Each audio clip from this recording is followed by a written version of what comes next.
Baik. Iya, dan selamat pagi atau selamat siang, um, atau mungkin selamat malam kalau Anda menyaksikan di pada malam hari. um, dan saya saat ini sedang merekam materi untuk pelajaran Grave International Theological Seminary, yaitu kelas um, teologi perjanjian lama, gitu ya.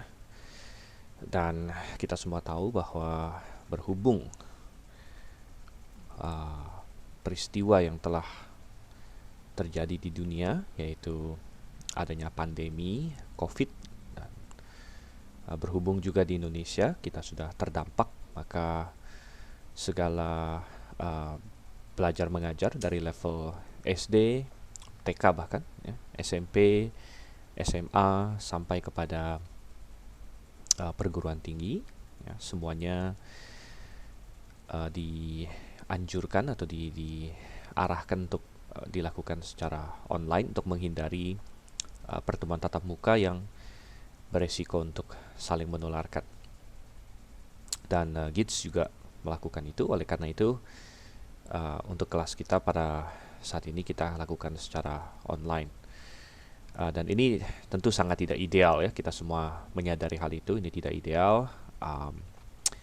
Ada kelas-kelas tertentu yang memang bisa online. Seperti semester ini saya ada kelas pneumatologi, karismatikisme, itu memang ada versi online-nya. Jadi sangat mudah untuk yang versi tatap muka diubah ke online juga, ya. Tapi ada kelas-kelas lain yang memang sangat sulit untuk dilakukan online, ya. Dan untuk kelas-kelas itu mungkin ditiadakan atau diundur untuk waktu yang belum ditentukan, gitu.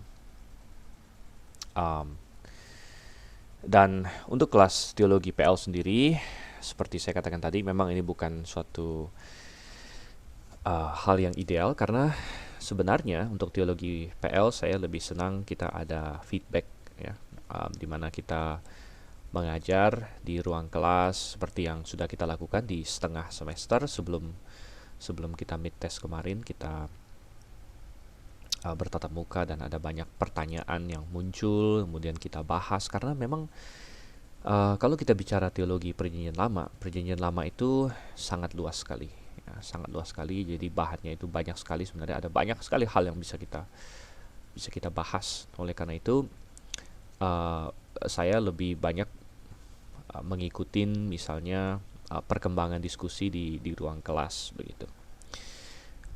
Misalnya ada pertanyaan apa yang muncul, topik-topik apa yang muncul, kita bisa banyak ke arah sana. Ya, namun demikian, karena situasi apa boleh buat, ya, kita harus mengadjust diri, dan kelas kita harus beralih ke online, gitu ya. Tidak masalah, kita akan mencoba untuk melakukan sebaik-baiknya. Sebelumnya kita berdoa terlebih dahulu. Bapa di surga, kami mengucap syukur untuk kasih setiamu. Engkau telah memberikan kami, ya, kehidupan yang kami nikmati, Tuhan. Tuhan, di tengah-tengah segala yang terjadi di dunia, kami tetap mengucap syukur kepadamu, karena seluruh dunia ciptaan ini ditopang oleh kuat kuasamu, dan kami yang percaya kepadamu, walaupun di tengah-tengah segala hal, kami tetap bisa memiliki sukacita, pengharapan, dan damai sejahtera. Karena kami tahu bahwa hidup kami ada dalam tangan-Mu, dan Engkau yang menolong. Tuhan, kami mau belajar dari firman-Mu, terutama perjanjian lama, mengenai berbagai topik, berbagai hal yang penting bagi kami. Pimpin kami, Tuhan. Kami berdoa dalam nama Yesus Kristus. Amin. Oke, baik. Dan kalau mahasiswa-mahasiswi sekalian masih ingat, ya, di separuh semester pertama, yaitu sebelum mid test, sebelum semua peristiwa ini terjadi, kita banyak berfokus kepada bagaimana cara Tuhan menyatakan dirinya di dalam perjanjian lama, ya. Dan kita sudah melihat beberapa hal. Saya akan sedikit ulang. Tuhan menyatakan dirinya melalui penciptaan, ya, melalui penciptaan. atau creation. Dan tentu ini adalah kita bilang wahyu umum ya, dengan adanya alam semesta di sekeliling kita saja kita sudah tahu bahwa ada yang namanya pencipta langit dan bumi, ada yang namanya sang Tuhan ya, Allah yang menciptakan. Tidak mungkin itu terjadi dengan sendirinya. Dan wahyu umum berupa penciptaan itu mengajarkan kita tentang sifat-sifat Tuhan juga. Ya, ada hikmat Tuhan terlihat dalam penciptaan karena kreativitas Tuhan terlihat dalam penciptaan. Anda melihat dunia binatang begitu bervariasi, begitu indah ya. Kita tahu Tuhan kita adalah Tuhan yang memiliki rasa estetika misalnya, di mana begitu indahnya warna-warni bunga, warna-warni burung dan lain sebagainya yang tidak diperlukan sebenarnya oleh mereka, namun sebagai suatu bentuk estetika begitu. Kita bisa belajar banyak tentang pencipta kita dari ciptaan. Namun demikian, tentu Tuhan bukan hanya menyatakan dirinya melalui penciptaan, ya. Dia menyatakan dirinya tentunya melalui wahyu khusus, ya. Wahyu khusus ini terutama melalui firman-Nya, ya. Dan yang menjadi fokus kita tentu firman-Nya adalah di dalam Perjanjian Lama, ya. Karena kita sedang belajar tentang teologi Perjanjian Lama, namun tentu kita memahami Perjanjian Lama dari sudut pandang hari ini kita sudah punya kanon yang lengkap, yaitu PB dan PL. Kita tidak mengabaikan Perjanjian Baru, kita memakai Perjanjian Baru untuk memahami Perjanjian Lama. Dan kita sudah melihat juga ada begitu banyak hal, misalnya dalam hal nama-nama Tuhan. Ya, Tuhan menyatakan diri melalui namanya, ya. Namanya, ya. Dan kita sudah melihat ada Yehovah, ini adalah nama perjanjian Tuhan yang Tuhan pakai, yang Tuhan sampaikan kepada umat Israel pada waktu itu, ya.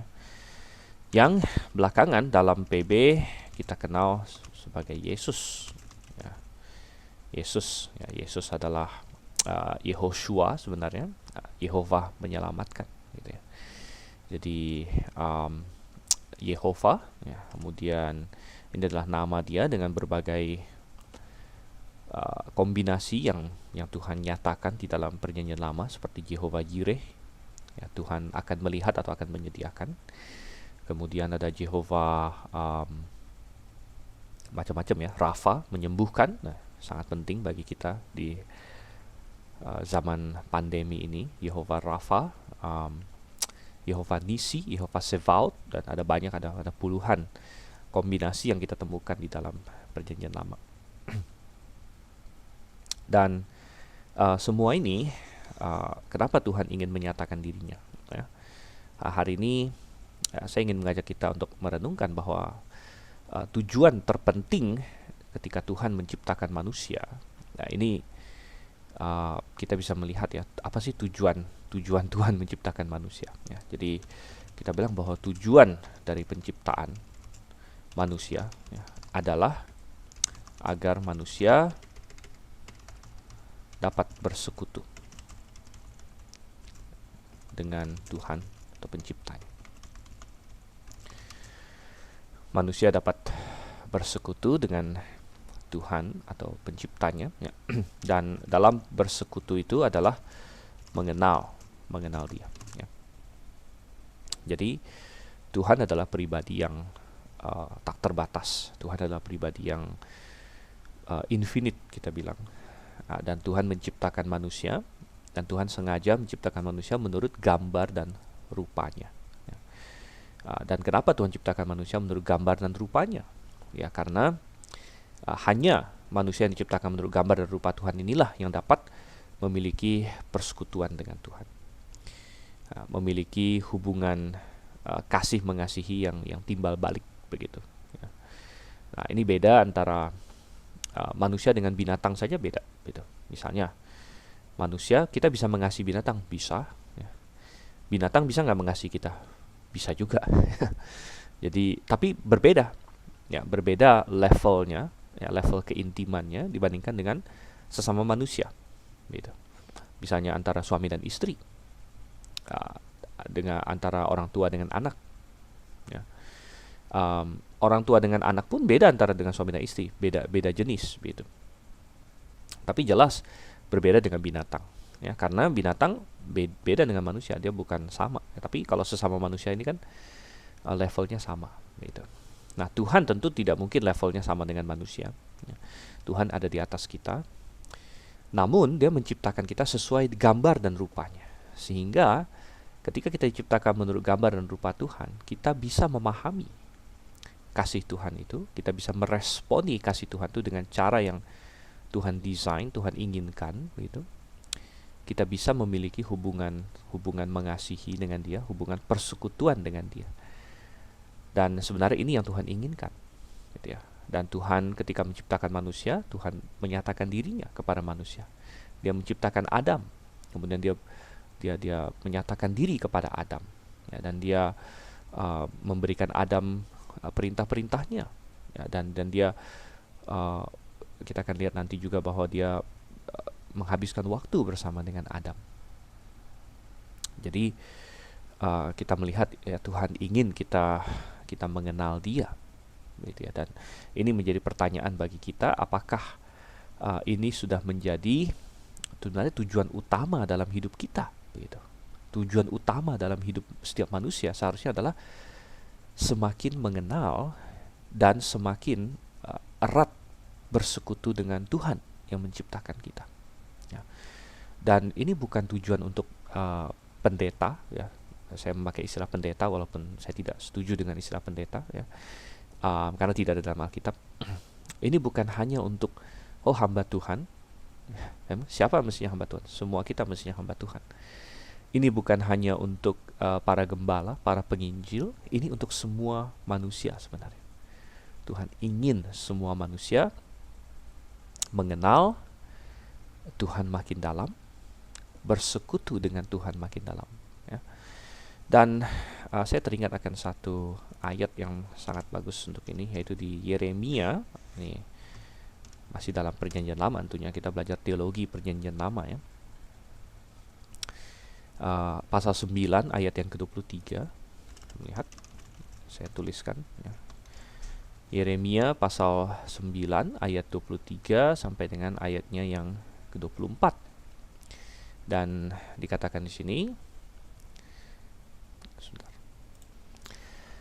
dan ayat ini berbunyi, beginilah firman Tuhan, janganlah orang bijaksana bermegah karena kebijaksanaannya. Ya. Let not the wise man, ya, wise dalam bahasa Ibrani adalah dari kata hakam, ya.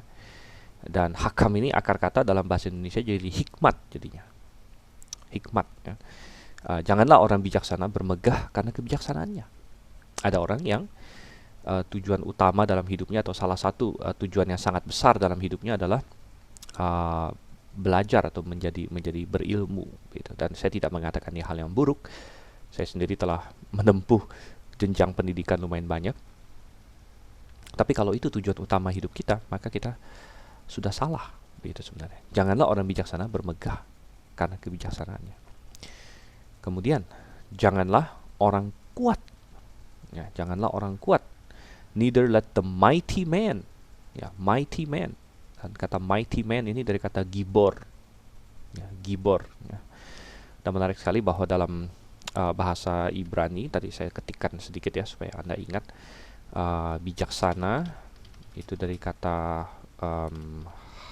hakam. Ini akar kata kita hikmat, ya. Hikmah, ini kan. Kemudian ada orang kuat, ya, dari kata gibor. Dan ini orang yang kuat, gitu. Di dalam bahasa Ibrani ada 4 kata yang biasa dipakai untuk manusia. Ya, ada ish adalah kata umum untuk manusia. Ada Adam juga umum, ya. Kalau ish, ya, penekanannya pada ini, ya, mungkin lebih ke arah laki-laki, gitu. Kalau Adam itu keseluruhan umat manusia. Kemudian ada Enosh itu manusia yang lemah, ya. Kemudian ada Gibor itu manusia dilihat secara kuat. Jadi janganlah orang kuat bermegah karena kekuatannya. Ya, kita hidup di masyarakat yang sangat health conscious hari ini, atau sangat menekankan masalah kesehatan. Ya. Dan ini juga tidak buruk ya. Tentu kita harus memperhatikan kesehatan kita. Ya, ada orang yang uh, gym, olahraga, ya, wah sangat dalam proporsi yang benar, itu hal-hal yang bagus dengan Tuhan. Tetapi kalau itu menjadi tujuan utama dalam hidup kita, tentu sudah ada suatu kesalahan di situ. Ya. Kemudian dikatakan, janganlah orang kaya bermegah karena kekayaan. Let not the rich man. Dan kata rich ini berasal dari kata ashir. Ya, ashir. Jadi, orang kaya ya.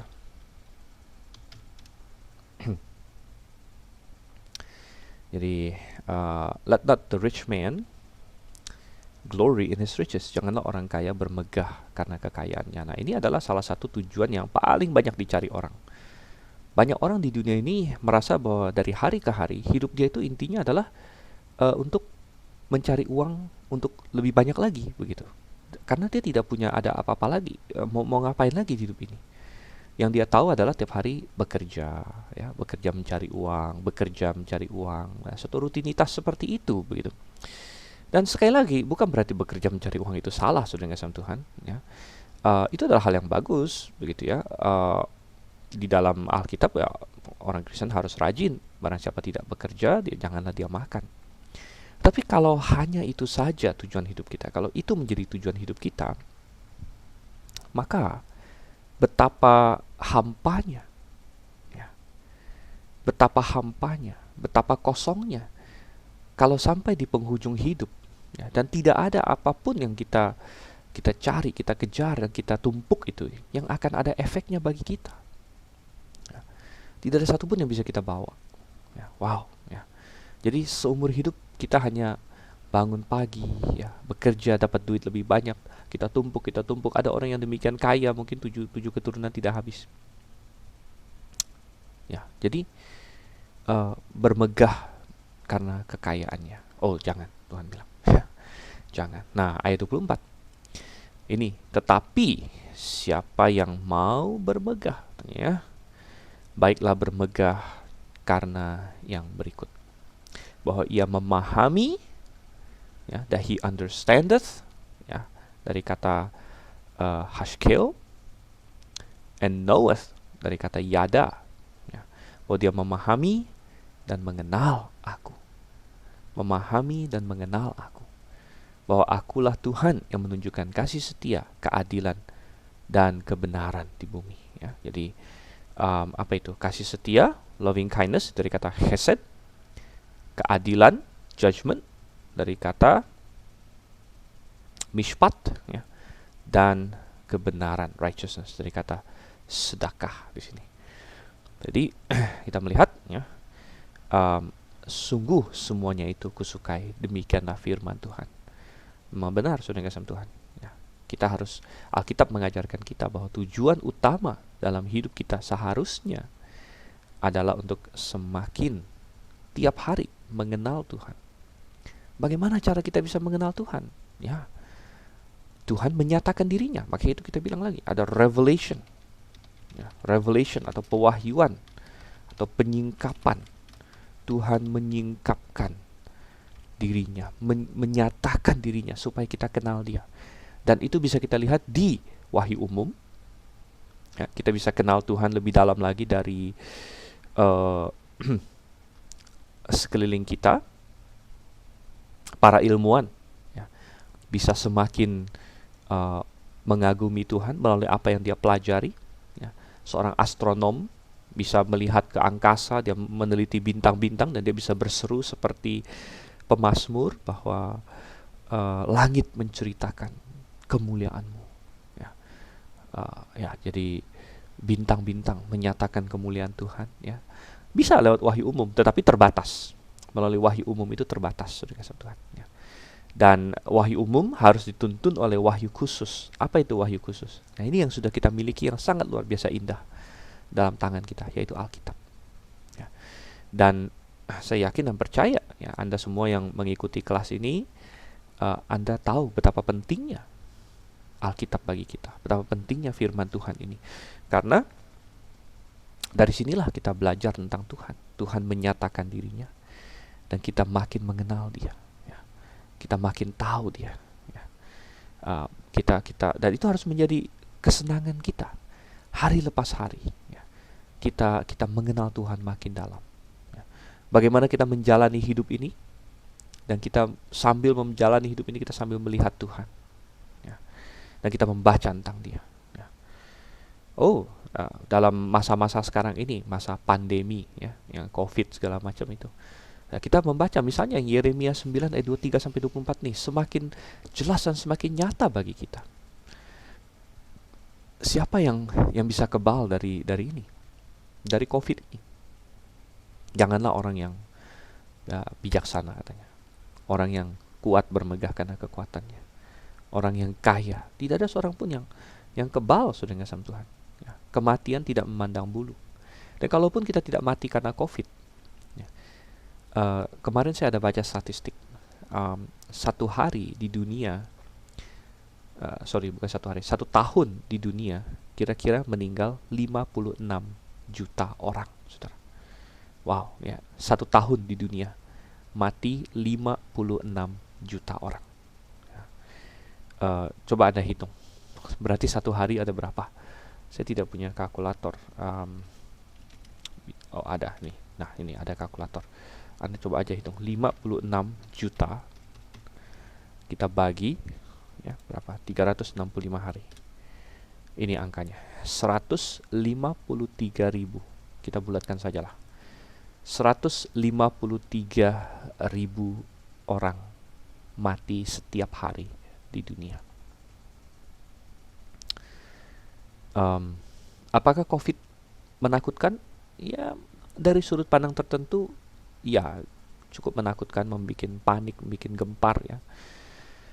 Namun orang Kristen seharusnya tidak perlu panik. Ya. Mengapa, saudara? Mungkin kita melihat angka kematiannya bertambah, dan itu memang sangat menyedihkan, saudara.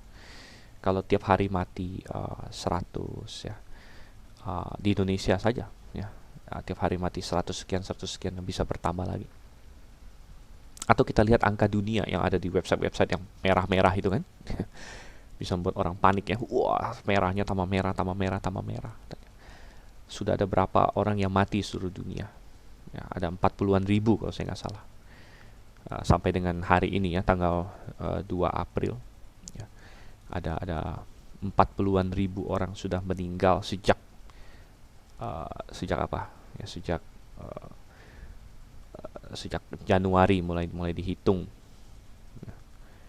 Ya, itu sangat menyedihkan memang ya. Namun kita harus melihat perspektif ya.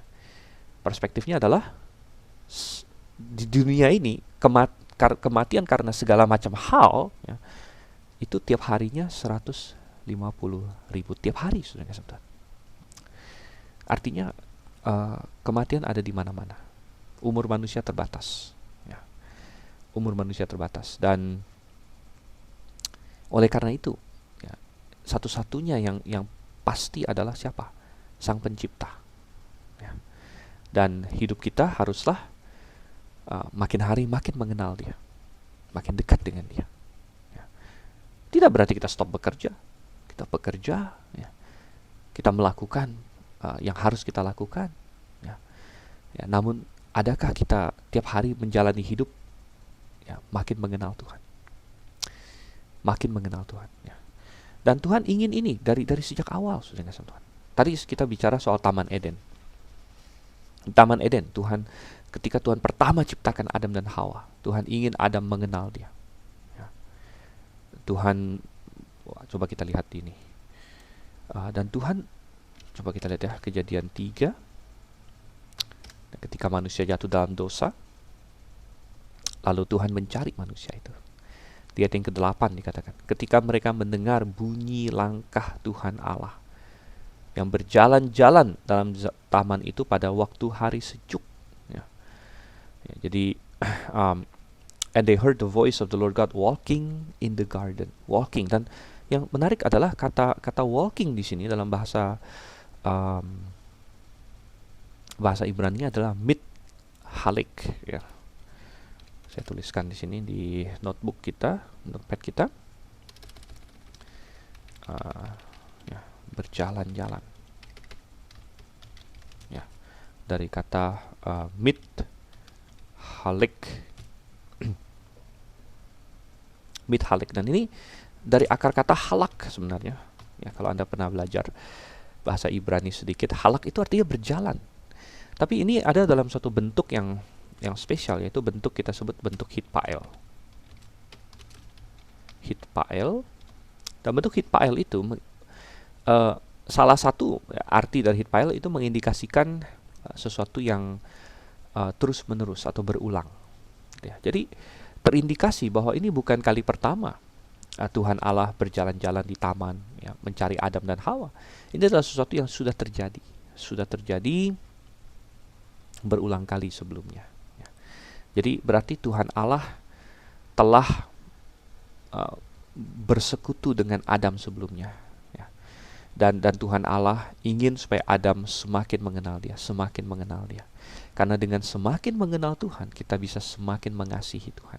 Dan kita bisa menjadi semakin percaya kepada Dia. Dan ini sangat menarik sekali, karena apa yang menjadi jalur masuknya iblis untuk menggoda Adam dan Hawa, saudara. Kalau kita baca di atasnya, di dalam Kejadian 3, ya, ketika ular menggoda Hawa di ayat 1. Adapun ular ialah binatang yang paling cerdik dari segala binatang di darat yang dijadikan oleh Tuhan Allah. Ular itu berkata kepada perempuan itu, tentulah Allah berfirman, semua pohon dalam taman ini jangan kamu makan buahnya, bukan? Iblis memulai serangannya dengan memberikan sugesti kepada Hawa bahwa Tuhan ini pastinya punya suatu peraturan yang sangat ketat, yang sangat mengekang.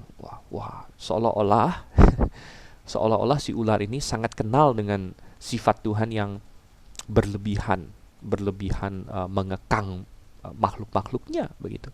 Dan iblis sengaja memulai dengan serangan seperti itu untuk memberikan sugesti itu kepada Hawa. Ya, sangat licik sekali. Ya, tetapi ini tidak akan mempan kalau misalnya manusia sangat-sangat mengenal Tuhan. Tuhan tidak seperti itu. Iblis ingin memperkenalkan suatu persona atau suatu informasi tentang Tuhan, suatu kesan tentang Tuhan yang buruk. Ya. Nah, ini bagaimana? Apakah manusia bisa menentang iblis atau tidak? Bisa lolos? Ini tergantung mereka mengenal Tuhan seberapa dalam sebenarnya. Tentulah Allah berfirman, semua pohon dalam taman ini jangan kau makan buahnya, bukan? Oh, Tuhan itu kan sangat-sangat ketat, ya, sangat-sangat jahat, sangat-sangat mengekang. Tentu begitu. Nah, ya, lalu perempuan itu berkata pada ular itu, buah-buah pohon-pohonan dalam taman ini boleh kami makan, tapi tentang buah pohon yang ada di tengah-tengah taman, Allah berfirman, jangan kamu makan ataupun raba buah itu, nanti kamu mati. Nah, di sini Hawa memperlihatkan bahwa dia tidak begitu menguasai firman Tuhan, ya. Dia menambahkan kata ataupun raba buah itu yang tidak ada di dalam perintah Tuhan dari awalnya sebenarnya. Ayat 4, tetapi ular itu berkata pada perempuan itu, sekali-kali kamu tidak akan mati. Tetapi Allah mengetahui bahwa pada waktu kamu memakannya, matamu akan terbuka dan kamu akan menjadi seperti Allah, tahu tentang yang baik dan yang jahat. Dan iblis kembali melancarkan serangan fitnah dia terhadap karakter dari Tuhan, ya, di mana Tuhan difitnah oleh iblis di sini sebagai pribadi yang jahat, yang ada suatu hal yang baik tapi Tuhan tidak mau kasih kepada manusia. Hei, iblis seolah-olah berbisik, kamu tahu tidak, kalau kamu makan buah ini bagus loh, kamu akan menjadi seperti Allah, dan Allah tidak mau kamu makan buah ini semata-mata karena Dia tidak ingin disaingi. Ada hal yang baik tapi Tuhan tidak mau kamu makannya. Jadi di sini adalah selain tentunya membantah atau melanggar firman Tuhan, juga dia menyerang karakter dari Tuhan itu sendiri, gitu ya. Dan apa yang terjadi? Perempuan itu melihat bahwa buah pohon itu baik untuk dimakan. Jadi wanita atau si Hawa pada waktu itu mulai berpikir, wah jangan-jangan benar. Ya. Dan dia mulai membanding-bandingkan apa yang dia kenal tentang Tuhan, ya, dengan, pohon ini kelihatannya bagus, gitu ya. Dan dia menjadi tidak percaya kepada apa yang Tuhan katakan. Bahwa jangan kau makan buah pohon ini, kalau kamu makan kamu akan mati. Dan Hawa mulai meragukan firman Tuhan karena dia tidak mengenal Tuhan sebagaimana mestinya. Ya. Nah, dia tidak mempercayai Tuhan, gitu. Dan oleh sebab itulah kenapa Tuhan ingin kita makin mengenal Dia, karena semakin ya kita mengenal Tuhan, ya, semakin kita akan percaya kepadanya. Semakin kita mengenal Tuhan, semakin kita akan percaya kepada Tuhan. Dan percaya ini adalah sesuatu yang Tuhan inginkan. Apa arti kata percaya sebenarnya, saudara-saudara? Nah, kita bisa bahas ini dari banyak hal tentunya, ya. Dari Perjanjian Baru ada pistis, ada iman, pisteuo, itu Perjanjian Baru. Tapi karena kita di Perjanjian Lama, coba kita lihat dari akar Ibraninya. Dan ini sangat menarik karena nanti ada hubungannya dengan Perjanjian Baru juga sebenarnya. Dan di dalam Perjanjian Lama, salah satu pertama kali muncul di situ, ya, di dalam Perjanjian Lama adalah Kejadian 15 ayat 6. Nah, ini benar nggak ini kali pertama kata percaya muncul dalam Alkitab? Coba saya cek. Ya, benar, ini minimal di dalam bahasa Indonesia. Coba saya cek dalam bahasa Inggris. Okay. Ya, dalam KJV juga pertama kali, dan memang dalam Ibrani saya sudah cek sebelumnya, memang juga pertama kali kata percaya muncul, yaitu di dalam Kejadian 15 ayat 6. Lalu percayalah Abram kepada Tuhan, maka Tuhan memperhitungkan hal itu kepadanya sebagai kebenaran. Dan ini ayat yang sangat indah, ayat yang dikutip dalam Perjanjian Baru juga berbicara mengenai keselamatan. Dan ini sangat menarik karena manusia jatuh dalam dosa, manusia menjadi terhilang, jatuh dalam dosa karena mereka tidak percaya kepada firman Tuhan. Dan manusia bisa diselamatkan, bisa dibenarkan oleh Tuhan adalah karena dia percaya juga, saudara. Dia percaya, ya. Dan apa itu percaya? Lalu percayalah Abram, katanya, and he believed in the Lord. Nah, he believed in the Lord. Ini berasal dari kata Ibrani ini, ya. Anda perhatikan di sini, yaitu heemin. Heemin, ya. Dan sebenarnya ini dari kata percaya itu dari kata amin sebenarnya, ya. Tapi dalam bentuk hifil. Ini bentuk hifil adalah salah satu bentuk di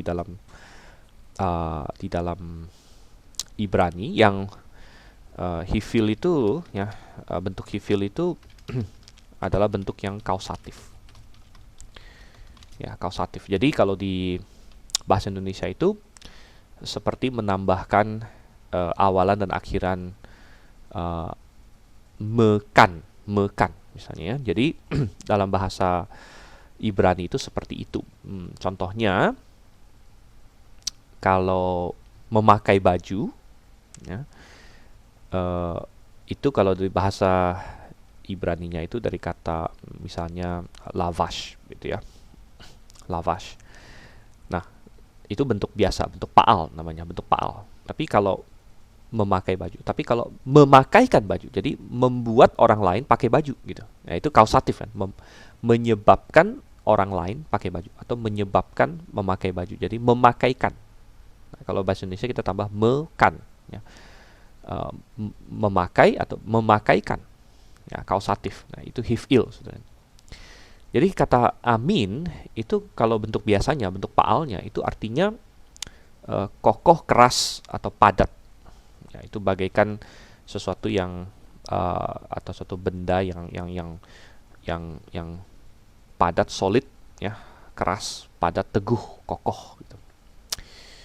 Jadi kalau misalnya percaya dalam Alkitab itu dia dalam bentuk hifil. Jadi sebenarnya adalah mengokohkan, ya, mengokohkan, meneguhkan, ya, membuat menjadi solid begitu. Jadi artinya apa? Ya, ketika seseorang mengatakan sesuatu, ya, misalnya Tuhan atau siapapun, ya, misalnya Tuhan mengatakan sesuatu, misalnya kepada Adam dan Hawa, jangan kamu makan buah ini, kalau kamu makannya kamu akan mati. Ya, kalau misalnya seseorang percaya kepada Tuhan, dia he amin atau he emin ini, ya, percaya kepada Tuhan, berarti dia menyebabkan, ya, perkataan Tuhan itu solid, kokoh gitu, di dalam hidup dia. Gitu ya. Sesuatu yang menjadi solid, ya, atau kokoh, artinya dia mengeraskan, ya, meneguhkan hal tersebut di dalam hidupnya. Dan ketika dia melakukan itu, maka dia akan seimbang dengan realita. Karena realita dunia ini adalah ciptaan Tuhan. Jadi semua yang Tuhan katakan itu sebenarnya solid. Sebenarnya solid. Nah, ini saya ibaratkan seperti kita berjalan, ya, melalui apa ya? Kita bilang, pernahkah Anda melihat permainan, ya, di mana ada ya mungkin ini hanya bayangan saja, tapi permainan di mana kita harus melewati satu lantai penuh dengan ubin-ubin, ya, tapi ubinnya ini banyak jebakan, gitu. Ada ubin yang kalau kita injak, ubinnya jatuh, kita akan mati, gitu. Kayak video game, ya. Tapi ada ubin-ubin yang solid. Nah, tantangannya adalah kita harus berjalan, kita harus bisa tahu kita melangkah ke ubin mana yang solid, supaya kita nggak salah melangkah ke ubin yang dia nggak solid dan dia jatuh dan kita mati, gitu. Dan kita menjalani hidup ini, ada banyak hal yang datang pada kita. Yang mana yang akan kita anggap solid, begitu, yang kita teguhkan dalam hidup kita. Ya. Nah, ini yang mana yang kita percayai, begitu. Seperti di Taman Eden, ada dua ubin lah boleh dibilang, ada dua perkataan. Ya. Tuhan bilang begini, iblis bilang begini. Yang mana yang akan dipilih oleh Adam dan Hawa, yang akan dia anggap solid, dia anggap kokoh untuk dia injak, ya. Nah, oleh karena itu percaya di dalam Alkitab, ya, bukan hanya pikiran aja gitu, kayak tahu gitu, oh saya tahu, enggak. Percaya dalam Alkitab selalu adalah percaya sambil melangkah sebenarnya, karena kita membuat itu menjadi solid bagi kita. Berarti kita seperti menaruh diri kita di ubin itu, atau di tempat itu, ya, dengan mempercayai, dengan keyakinan bahwa ini solid, ini nggak akan jeblos, gitu, nggak akan rapuh, patah, dan saya jatuh mati, gitu. Ya.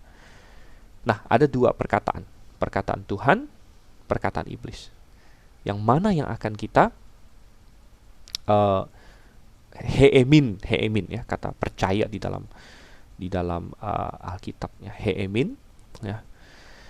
Kita percaya, kita buat menjadi solid, dan sehingga itu menjadi basis dari hidup kita.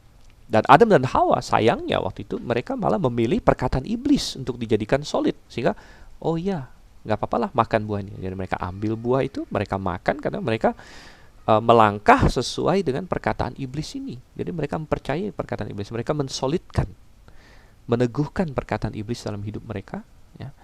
Mereka makan buah itu dan ternyata bohong.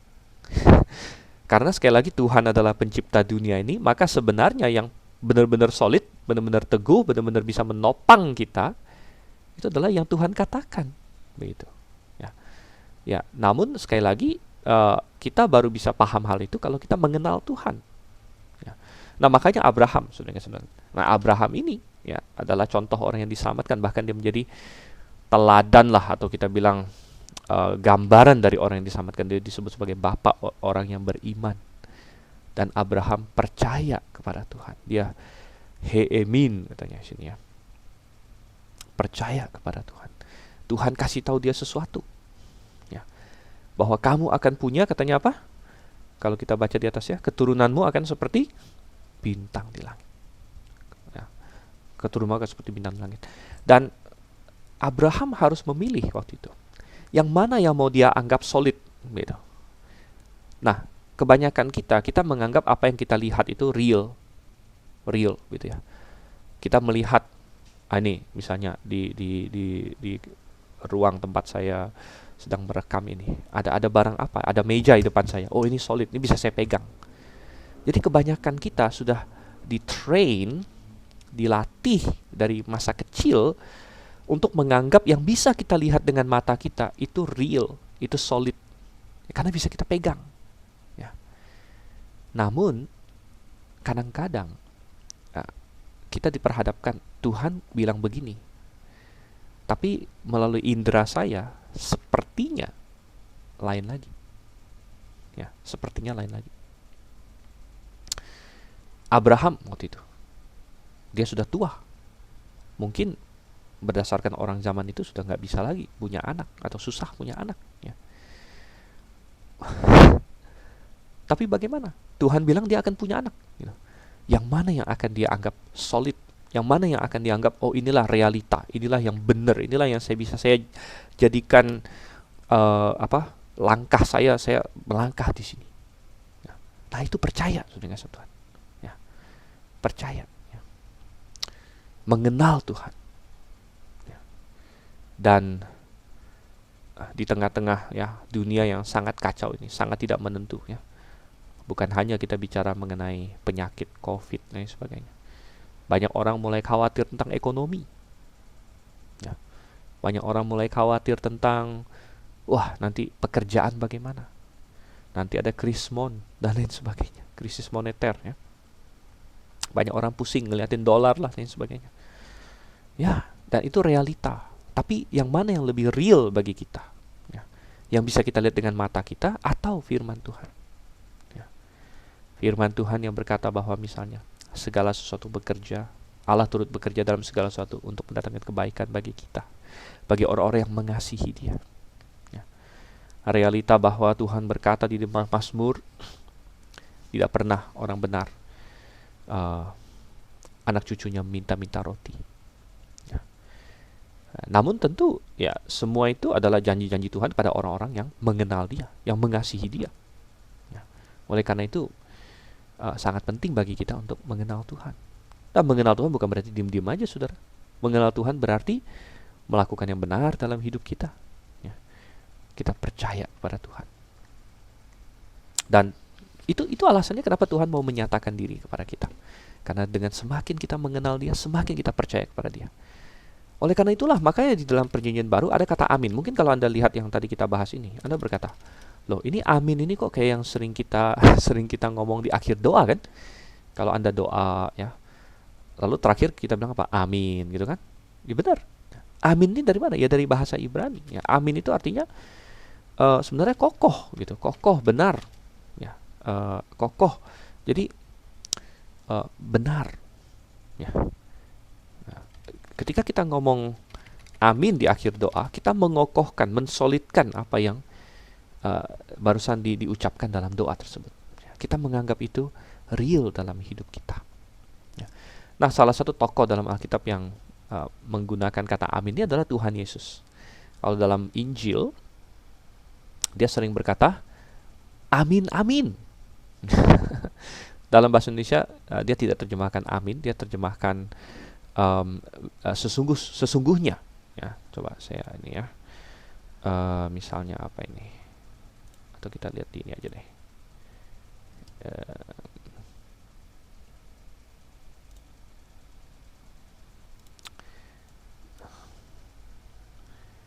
Coba kita lihat, kita search ininya KJV. Nah, misalnya ini.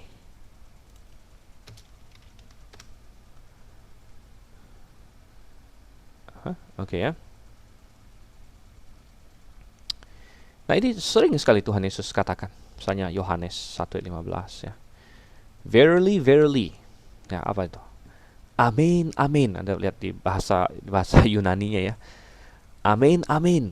Ya, jadi amin, amin. Aku katakan kepadamu. Wah, kok Tuhan Yesus sering ngomong amin juga. Ya, kalau bahasa Indonesia sesungguhnya, dia terjemahkan sesungguhnya. Kita lihat di sini Yohanes 3:3. Verily, verily. Amin, amin. Perhatikan sini ya. Amin, amin. Sini ya. Verily, verily. Jadi banyak sekali ya. Verily, verily. Amin, amin. Tuhan Yesus sering berkata, amin, amin. Tuhan Yesus sendiri mengukuhkan ya, perkataan dia karena dia adalah Tuhan, ya, mengukuhkan perkataan yang dia dapatkan dari Sang Bapa juga, ya. Dan kita juga perlu untuk mengukuhkan itu, ya.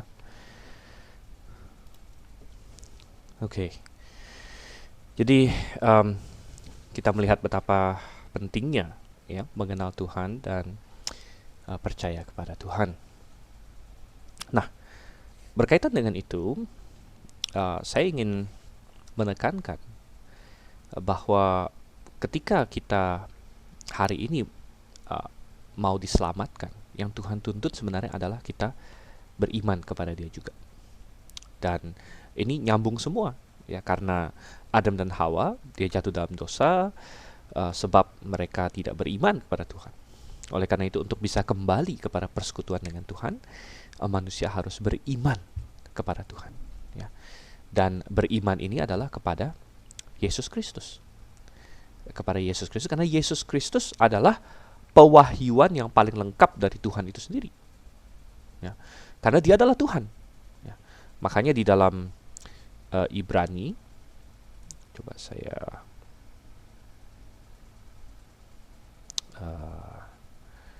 carikan, ya.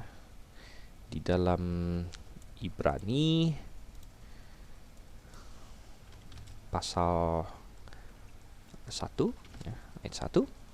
Setelah pada zaman dahulu Allah berulang kali dan dalam berbagai cara berbicara kepada nenek moyang kita dengan perantaraan nabi-nabi, maka pada zaman akhir ini Ia telah berbicara kepada kita dengan perantaraan anaknya. Jadi di zaman dulu, zaman perjanjian lama, Tuhan berbicara melalui nabi-nabi, tetapi kemudian pada kegenapan waktu sebagai puncak sebenarnya dari pewahyuan Tuhan, Yesus Kristus datang. Dan ketika Yesus Kristus datang, ini adalah Allah di dalam daging.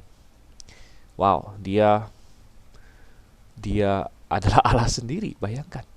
Dan ada orang-orang yang begitu mendapat privilege, kehormatan luar biasa, bisa berjalan dengan Dia, bisa makan dengan Dia, bisa hidup bersama dengan Dia, saudara yang kasih Tuhan, ya.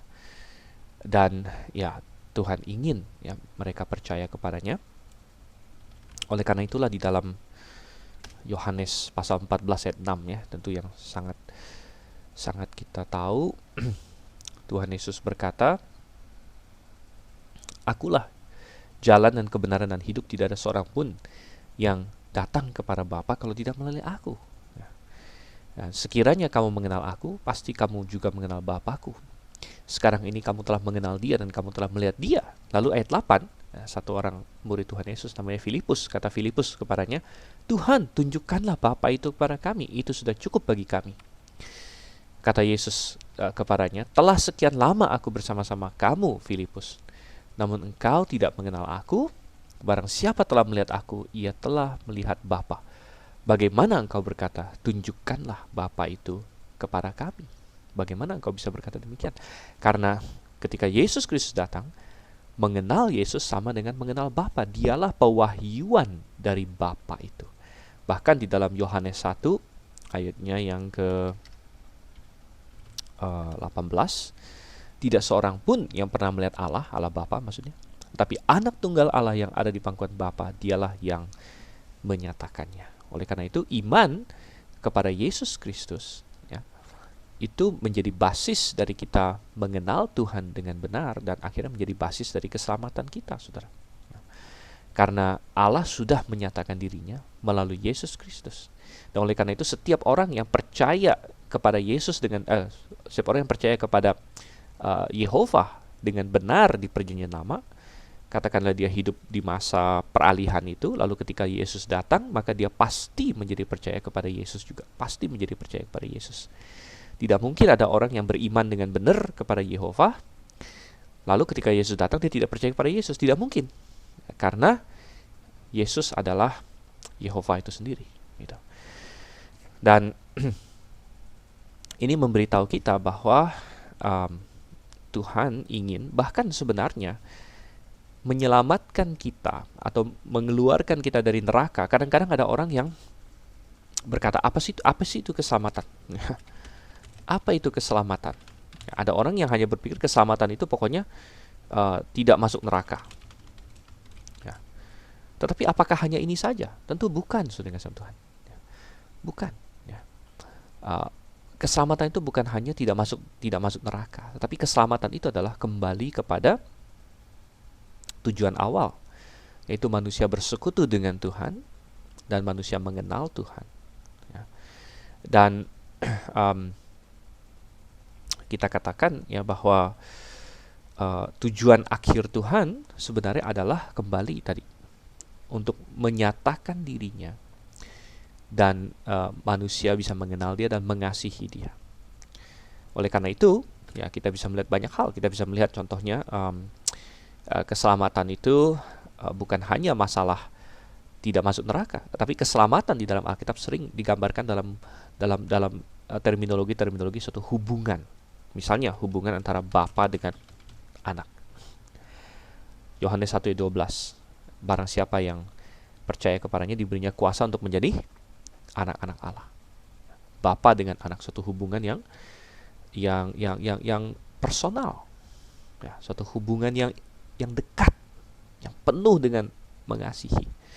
Bukan hanya itu, ada hubungan apa lagi? Hubungan antara suami dan istri. Ya, orang-orang yang diselamatkan sering digambarkan sebagai mempelai, ya, mempelai Kristus, dan ini sudah ada di dalam perjanjian lama sekalipun. Ya. Di dalam perjanjian lama, Israel sebagai umat Tuhan digambarkan sebagai istrinya Tuhan, ya, istri dari Yehova. Bahkan salah satu kitab nabi, yaitu Nabi Hosea. Ya, kalau Anda ingat, ya, pernah baca kitab Hosea, Anda akan mendapatkan di situ Hosea disuruh untuk menikah dengan seorang wanita yang tidak setia, untuk menggambarkan Tuhan dengan Israel. Ya.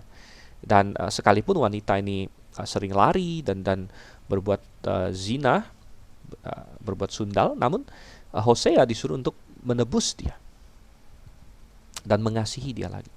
Ya. Jadi itu sungguh sungguh suatu hal yang kita katakan menggambarkan, ya, Tuhan menginginkan suatu persekutuan, suatu saling kasih mengasihi antara sesama manusia, antara manusia dengan Tuhan maksudnya. Makanya di dalam perjanjian baru, ya, kita baca di Efesus 2 ayat yang ke-6 misalnya. Dan apa tujuan dari keselamatan sebenarnya? Di dalam Kristus Yesus, Ia telah membangkitkan kita juga dan memberikan tempat bersama-sama dengan Dia di sorga, supaya pada masa yang akan datang Ia menunjukkan kepada kita kekayaan kasih karunia-Nya yang melimpah-limpah sesuai dengan kebaikan-Nya terhadap kita dalam Kristus Yesus.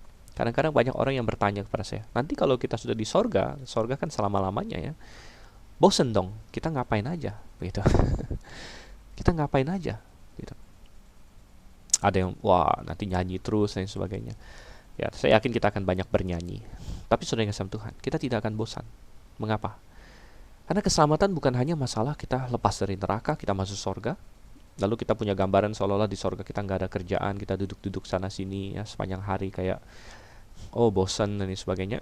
Tidak. Ketika kita di sorga nanti, kita akan terus mengenal Tuhan lebih mendalam lagi. Makanya dikatakan di ayat 7, supaya pada masa yang akan datang dalam kekekalan nanti, Ia menunjukkan kepada kita kekayaan kasih karunia-Nya yang melimpah-limpah. Kekayaan kasih karunia-Nya melimpah-limpah sesuai dengan kebaikan-Nya terhadap kita dalam Kristus Yesus. Jadi luar biasa sekali di sini. Kita akan terus belajar, dan karena Tuhan adalah pribadi yang infinite, yang tidak terbatas, dan kita adalah makhluk yang terbatas, maka kita membutuhkan waktu yang tak terbatas, eternity, kekekalan, untuk memahami Dia. Artinya tidak akan habis-habisnya. Ya. Ada lagi hal yang baru, Ya. Dan ini merupakan tujuan Allah dari awalnya. Ya. Ini lebih baik daripada kita bicara bahwa tujuan Allah dari awalnya adalah menyelamatkan manusia. Jadi bukan. Jadi ini kita bilang ada sistem teologi, ya. Sistem teologi ada yang disebut sebagai covenant theology, dan covenant theology melihat bahwa um, ya semua aspek ya firman Tuhan dilihat dari kacamata perjanjian penyelamatan manusia. Ya, tapi kita bilang dispensasionalisme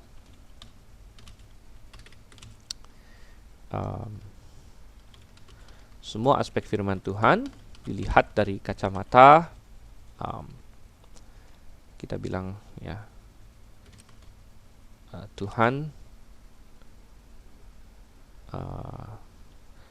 apa kita bilang ya memberikan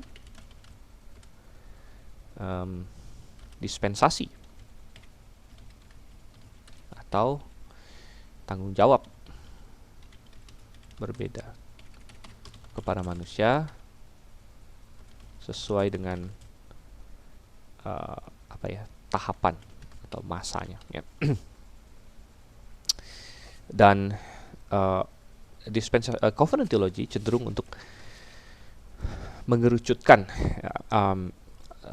semuanya kepada masalah keselamatan gitu ya. Dan keselamatan tentu adalah hal yang sangat penting ya. Tetapi kita melihat bahwa tujuan Tuhan tidak hanya masalah keselamatan saja. Karena kalau memang tujuan Tuhan itu hanya masalah keselamatan manusia, maka sebelum manusia jatuh dalam dosa, Tuhan seolah-olah tidak punya tujuan.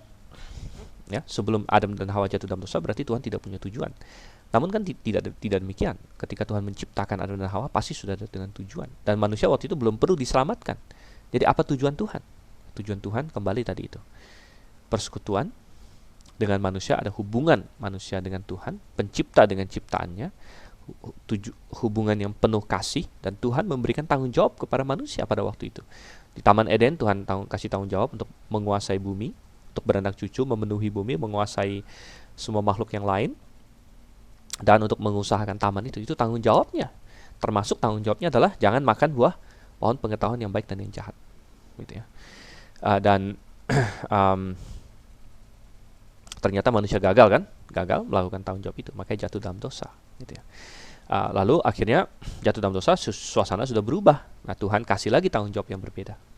Namun tetap dengan suatu keinginan supaya manusia itu bisa terus bersekutu dengan Tuhan. Itu tujuan akhirnya. Ya. Nah, tentu kita bilang keselamatan itu penting. Ya, kita tidak bilang keselamatan tidak penting. Ya, keselamatan adalah bagian dari pewahyuan Tuhan juga. Artinya dengan Tuhan menyediakan keselamatan dan merancangkan keselamatan, kita bisa mengenal Tuhan. Tuhan kita adalah Tuhan yang baik, dan kita tahu itu dari keselamatan yang kita alami, gitu. Tuhan itu adalah Tuhan yang luar biasa, dan kita mengenal Tuhan makin dalam karena kita mengalami keselamatan itu. Dari keselamatan itu kita tahu bahwa iblis bohong. Tuhan bukan pribadi yang super galak, yang kita salah sedikit diembat begitu, bukan. Tuhan itu malah pribadi yang sangat penuh kasih karunia. Yang kita sudah memberontak sama Dia pun, Dia masih mau mengasihi kita. Ya, Roma berkata apa? Dia ketika kita masih berdosa, Allah telah menyatakan kasih-Nya kepada kita, di mana Kristus telah mati bagi kita pada saat kita masih durhaka, masih orang-orang durhaka. Jadi sudah ingat sama Tuhan, ya. Kita ada melihat ya, terakhir kali kita kelas ya, yang sudah lama sekali. Saya sudah lupa berapa minggu yang lalu sebelum mid test kita ada belajar, kalau saya tidak salah, tentang Tuhan menyatakan diri lewat tindakan-tindakannya. Ya, salah satu tindakan Tuhan adalah penyelamatan, ya, yang terjadi di Mesir misalnya. Ya, di Mesir ya, Tuhan menyelamatkan Israel. Tuhan menyelamatkan Israel, dan sebelumnya orang Israel masih bingung-bingung. Mereka dengar-dengar tentang Tuhan ini, Tuhannya Allahnya Abraham, Allah Ishak, Allah Yakub, namun bahkan namanya siapa aja mereka masih bertanya-tanya gitu. Sekali lagi bukan karena mereka belum kenal Yehovah, tapi siapa sih namanya, apa signifikansi itu, mereka masih belum jelas. Namun ketika mereka diselamatkan dari Mesir, mereka bisa kenal, oh ternyata Tuhan itu luar biasa, ada kemahakuasaannya, di mana dengan tangan yang kuat ya, Dia menghukum negara paling superpower, paling adidaya pada waktu itu, Mesir ya, dengan tulah-tulah demi tulah-tulah ya.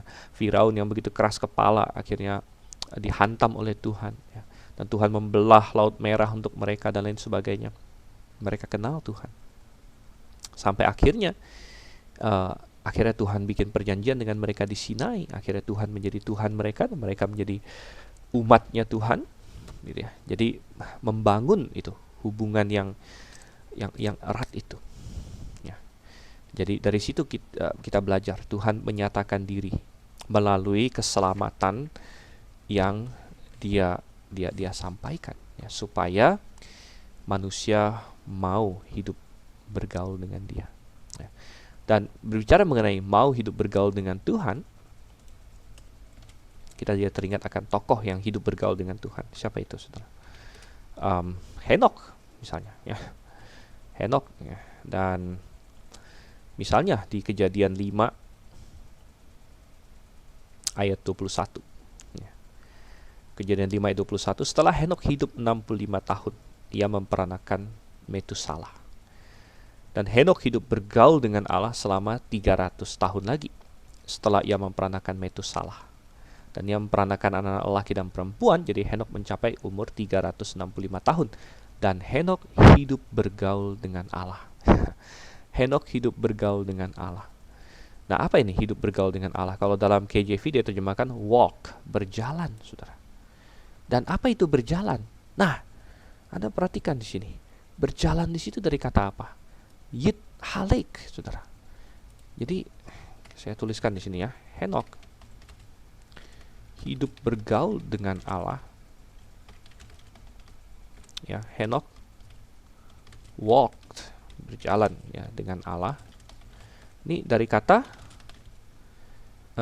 yit halik, yang sama dengan yang tadi kita lihat di atas di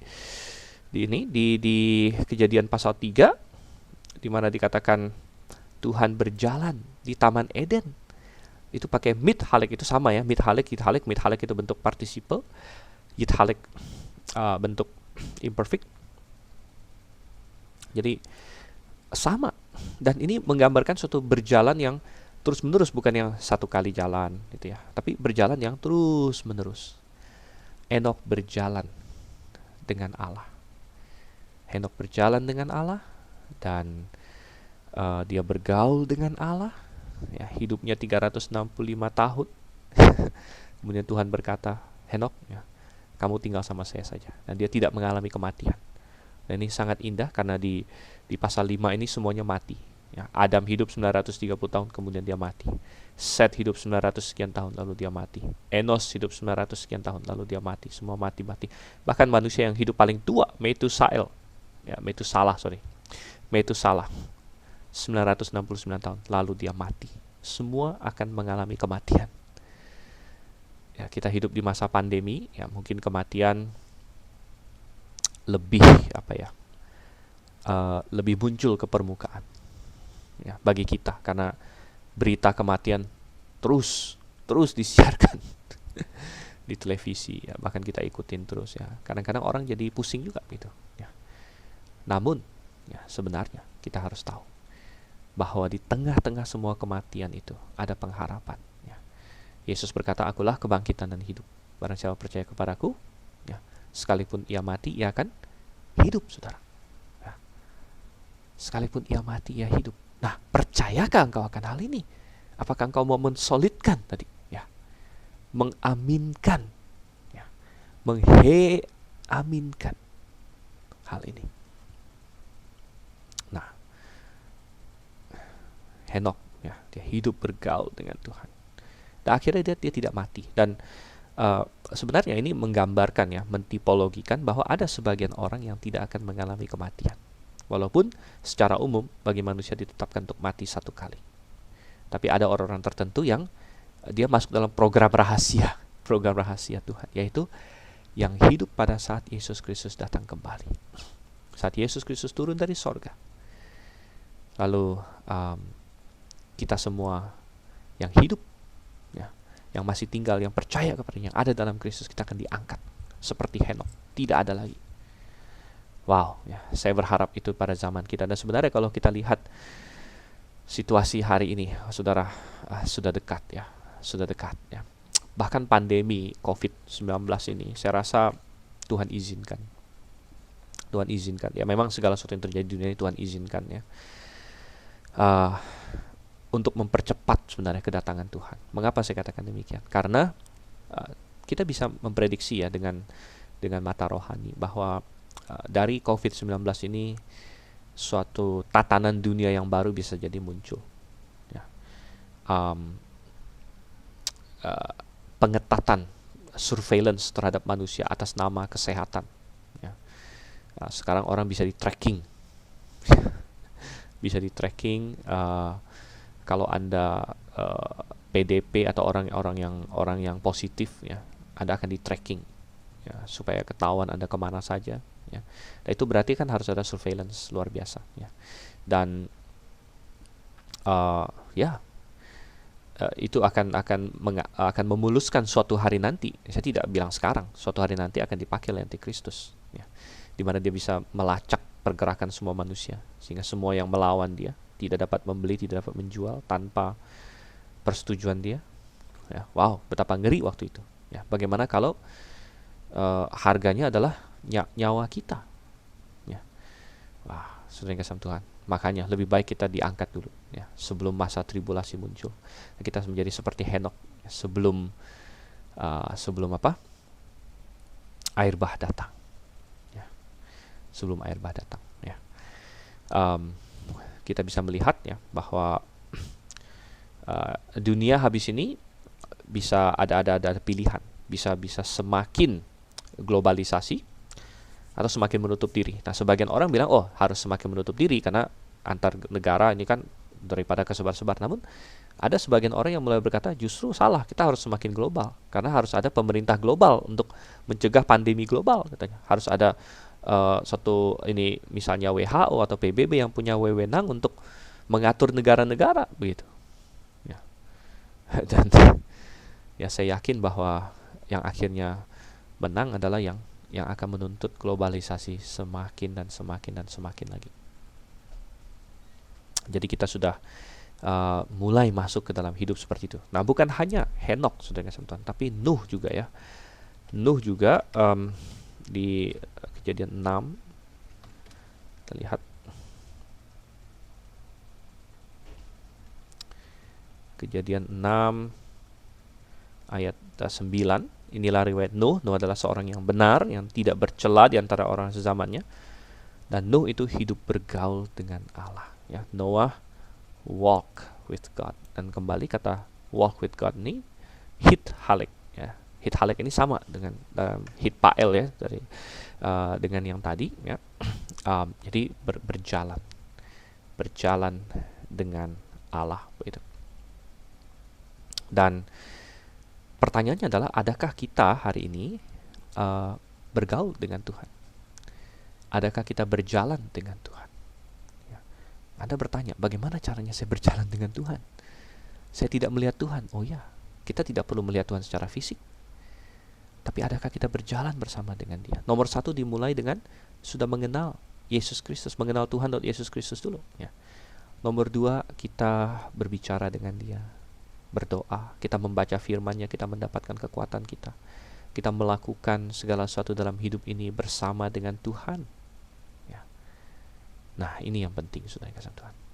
Ini yang penting. Kita hidup bergaul dengan Tuhan. Kita bertanya, Tuhan, apa yang Engkau ingin aku lakukan hari ini? Berjalan bersama dengan saya, Tuhan. Ya. Kepada siapa Engkau ingin aku bersaksi? Hal apa yang Engkau ingin aku lakukan hari ini? Beri aku sukacita dalam melakukannya, Tuhan. Beri aku damai sejahtera di tengah semua yang terjadi. Ya. Kita hidup bergaul dengan Tuhan. Dan tidak cukup kita hidup bergaul dengan Tuhan, saudara. Hal selanjutnya yang Tuhan ingin kita lakukan adalah Tuhan ingin kita memperkenalkan orang lain, mempengaruhi orang lain sedemikian rupa supaya orang lain juga hidup bergaul dengan Tuhan. Dan siapa yang paling bisa kita pengaruhi? Ya, tentu yang paling bisa kita pengaruhi adalah orang-orang terdekat dengan kita. Kalau misalnya Anda adalah orang tua, ya, maka yang bisa Anda pengaruhi adalah anak-anak Anda. Oleh karena itu, salah satu perikop yang sangat terkenal dalam Alkitab yang disebut sebagai Shema Israel. Itu ada dalam Ulangan ya. Kita lihat Ulangan pasal yang ke-6. Ya, perhatikan dari ayat 4 di sini. Dengarlah, hai orang Israel. Nah, kata dengarlah ini kata Shema nih ya. Shema Israel. Makanya perikop ini disebut sebagai Shema Israel. Dengarlah hai Israel, Tuhan itu Allah kita. Tuhan Yehovah ya. Yehovah itu Allah kita, Tuhan itu Esa. Jadi nomor satu memperkenalkan Tuhan. Salah satu hal yang sangat penting dari kita mengenal Tuhan adalah Tuhan itu Esa. Sudah tidak ada yang seperti Dia. Dan kita tahu keesaan ini ada dalam Tritunggal, namun tidak ada yang seperti Dia. Oleh karena itu tidak boleh ada Allah lain bagi kita. Jadi mengenal Tuhan. Tentu bahwa Tuhan itu Esa hanya langkah awal. Kemudian dia akan perkenalkan diri lagi kepada kita. Kasihilah Tuhan Allahmu dengan segenap hatimu, dengan segenap jiwamu, dengan segenap kekuatanmu. Kita harus mengasihi Tuhan dengan semua yang kita miliki. Ya. Semua yang kita ada, mengasihi Tuhan dengan segenap hati, segenap jiwa, segenap kekuatan kita. Kita menomorsatukan Tuhan dalam hidup ini. Ya. Dan itu berarti mengenal Dia, bersekutu dengan Dia. Karena kita tidak mungkin mengasihi seseorang tanpa kita mengenal Dia, dan makin mengenal Dia, dan makin mengenal Dia. Tidak mungkin. Lalu ayat 6. Apa yang kuperintahkan kepadamu pada hari ini haruslah engkau perhatikan. Haruslah engkau mengajarkannya berulang-ulang kepada anak-anakmu, dan membicarakannya apabila engkau duduk di rumahmu, apabila engkau sedang dalam perjalanan, apabila engkau berbaring, apabila engkau bangun. Wow, kita disuruh apa? Tidak cukup kita sendiri kenal Tuhan. Kita harus buat anak-anak kita kenal dengan Tuhan. Kita ajar mereka, kita perkenalkan mereka kepada Tuhan. Dan dia bukan hanya anak-anak, tentu ini perikopnya tentang anak-anak, tapi siapapun. Kita punya tugas tanggung jawab di dunia ini untuk memperkenalkan sebanyak mungkin orang kepada Tuhan yang kita kasihi. Tuhan yang mengasihi kita, Tuhan yang kita punya persekutuan dengannya. Orang lain juga perlu, Tuhan juga ingin bersekutu dengan mereka. Dan tentu kita mulai dari orang terdekat dengan kita. Kalau kita sudah berkeluarga, kalau kita punya anak-anak kita. Ya. Ayat 8, haruslah juga engkau mengikatkannya sebagai tanda pada tanganmu. Haruslah itu menjadi lambang di dahimu. Haruslah engkau menuliskannya pada tiang pintu rumahmu dan pada pintu gerbangmu. Bagaimana cara kita memperkenalkan ini, saudara? Dengan seluruh hidup kita. Ya, kalau misalnya anak-anak misalnya, ya bukan hanya anak-anak ini, ayo kita bikin kelas ya. Papa atau mama mau cerita nih, mau ngomong tentang Tuhan nih, bukan hanya seperti itu. Memang bisa saja ada hal-hal seperti itu. Namun dalam semua yang kita lakukan, waktu kita berbaring, waktu kita duduk, waktu kita makan bersama, waktu kita mau berbaring tidur, ya, kita cerita tentang Tuhan, kita ngomong tentang Tuhan. Ya. Nah, ini penting sekali. Dan kalau ini tidak terjadi, maka kalau transfer ini tidak terjadi dari satu generasi ke generasi lain, yang terjadi adalah kekacauan. Itu yang terjadi di Hakim-Hakim. Kalau kita ingat, apa yang terjadi ketika orang Israel, ya, mereka gagal melakukan hal ini. Anda boleh buka di kitab Hakim-Hakim ini, sepertinya siklus yang terus mengulang. Ya. Dan kitab Hakim-Hakim dimulai dengan masih zamannya Yosua. Yosua tentu ada Kaleb, ya, Yosua, Kaleb dan lain sebagainya. Namun setelah mereka mati, apa yang terjadi? Ayat 10. Setelah seluruh angkatan itu dikumpulkan kepada nenek moyangnya. Ya, dikumpulkan kepada nenek moyang ini sangat menarik juga ya. Dan berarti orang-orang yang mati itu dikumpulkan di satu tempat. Dan tempat itu Seol, kita tahu di dalam Perjanjian Lama atau di Perjanjian Baru namanya Hades, ya.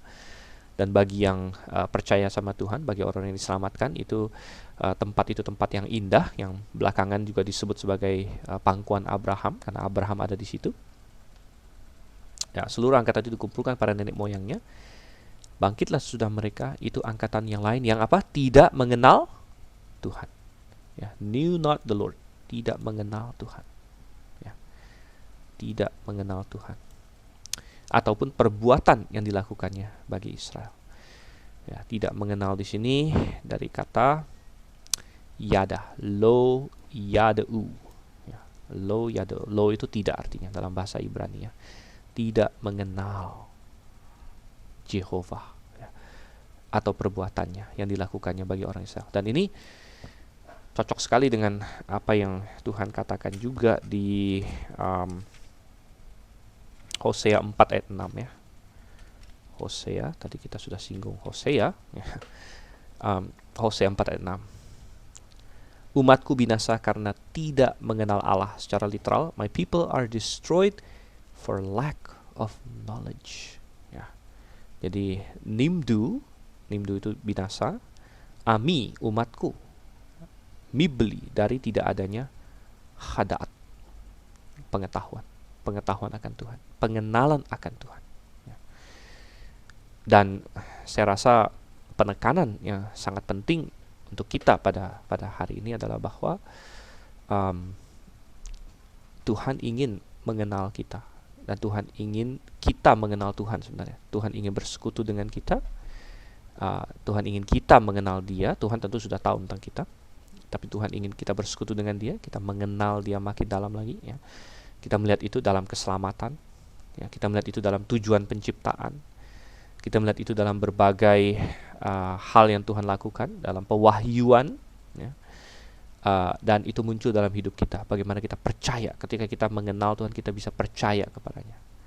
Kita mensolidkan, mengokohkan kata-kata Tuhan, dan kita hidup melangkah sesuai dengan itu. Ya. Dan itu kita lakukan sepanjang hidup kita, seperti Henokh, seperti Nuh, yang terus ya bergaul dengan Tuhan. Ya. Dan kita harus rajin-rajin mengestafetkan hal ini kepada generasi selanjutnya, kepada orang-orang lain.